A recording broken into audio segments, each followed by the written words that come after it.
I think it's highly affecting the students' learning and activity. This is a hands-on program.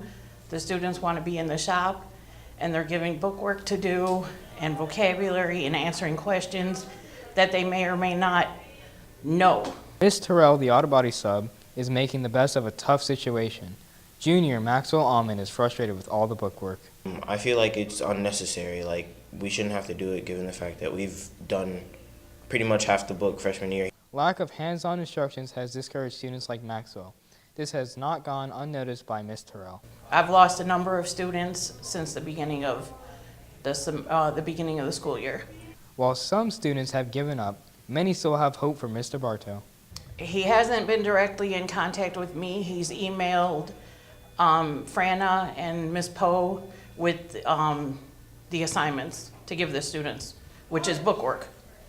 Communication is key when teachers are absent to keep the class on track. Long-term sub Miss Banzant says Miss Rangel has set a high standard when it comes to keeping in touch. I would have to say I'm very impressed that she's met with me about once a week to track so we could co-plan. Miss Rangel has been on maternity leave since school started. Planning between Miss Banzan and Rangel has helped the transition go smoothly. She's doing great with Avid. The reason I believe that is because Avid does a great job of providing very detailed description of what the students need to be doing. And so I'm confident that she's got the ability to interpret those lesson plans the way that they need to be interpreted. And the students are doing really well. Miss Rangel is positive her students are doing well thanks to Miss Banzan and the set curriculum. I think they're learning the material. We're going over the state benchmarks and what they're required to learn for the EOC. Life happens and teacher absences are inevitable. Miss Rangel recommends Schoology to better connect students and teachers during their time apart.